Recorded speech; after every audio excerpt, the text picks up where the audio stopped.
I'm Joe Catalano with an AM Quincy news update for Thursday, August 8th. No injuries in a one-car rollover crash in North Quincy early this morning. Police say a vehicle flipped over on Hancock Street near the Cathay Pacific restaurant at about 5 a.m. All of the occupants of the vehicle escaped safely after the crash on the northbound side of the road. However, the street was closed while the accident scene was cleared. In Wollaston yesterday, police spent several hours investigating a pedestrian accident on Hancock Street.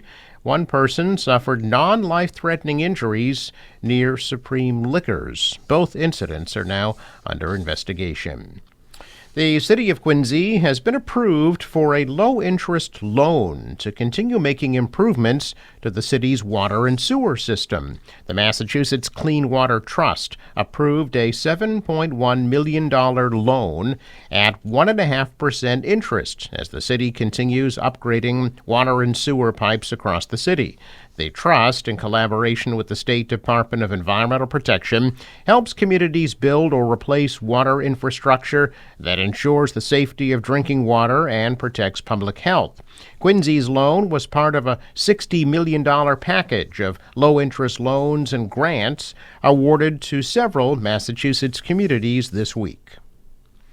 A former Boston police officer from Milton who conspired with other officers in a long-running overtime fraud scheme has been ordered to pay back the roughly $36,000 that she embezzled.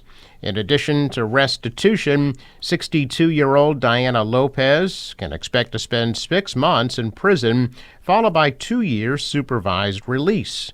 The Milton woman was also ordered to pay a $5,000 fine after pleading guilty to one count of conspiracy to commit theft and embezzlement. Prosecutors accused Lopez of submitting false and fraudulent overtime slips for hours she did not work at the Boston Police Department's evidence warehouse. She ultimately collected about $36,028 for overtime hours she did not work. A Boston police officer since 1985, Lopez is among more than a dozen Boston officers who've been charged in connection with overtime fraud at the evidence warehouse. She is the 8th officer to be sentenced. In court documents, prosecutors said Lopez and the other officers assigned to the warehouse submitted thousands of false and fraudulent overtime slips and collected almost $387,000 in undue overtime pay over a 4-year time span. A Plymouth woman has been indicted by a federal grand jury in Boston for submitting fraudulent Paycheck Protection Program loan applications on behalf of herself and her father, fraud and money laundering.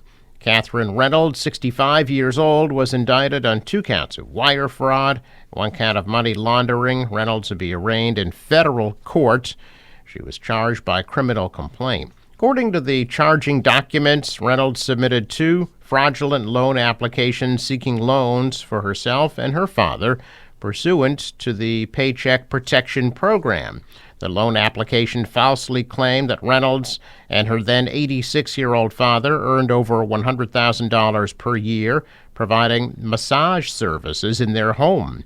The applications also included fraudulent tax forms that were not filed with the IRS. In addition, in June of 2021, Reynolds withdrew $20,000 in cash from the account into which the loans were paid. The charge of wire fraud provides a sentence of up to 20 years in prison and a fine of $250,000. Money laundering provides for a sentence of up to 10 years and a $250,000 fine. A gunfire, salute, and then, with the flick of a switch, Scituate Light is back on.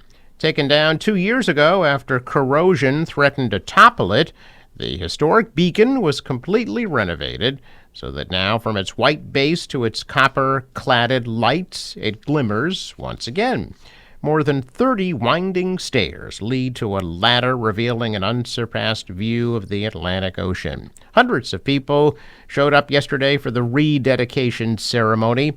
In 1930, during the Depression, they rebuilt the Lantern Room and did the whole lighthouse over. The lighthouse is now open to the public on certain dates, but you can walk by anytime and take in the view. And best of all, it's now lit up at night once again. A check of business news this morning, and stocks pulled back yesterday. The Dow was down 234 points. The Nasdaq lost 171. The S&P dropped 40. Asian stocks are mixed. The dollar fell. The euro was up. Oil at $75 a barrel. In sports, Red Sox lose to the Royals in Kansas City 8-4, and they're back home tomorrow night at 7 for a series with the Houston Astros. The National Weather Service forecast. For today, partly cloudy, high of 74 degrees. For tonight, increasing cloudiness and a low of 63. Tomorrow, showers off and on throughout the day today, warmer and more humid, a high of 82. Saturday, we'll see some morning showers, some afternoon clearing, warm and humid, high 85. Sunday, mostly sunny and a high of 83.